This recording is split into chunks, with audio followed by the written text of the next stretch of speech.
Check the meter connection.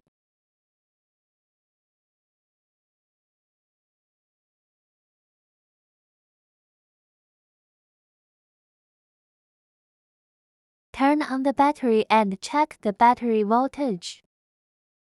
Measure the half-whole voltage.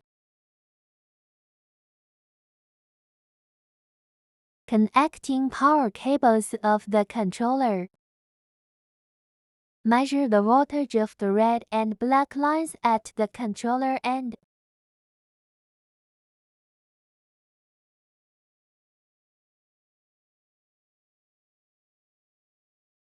Measure the controller output voltage.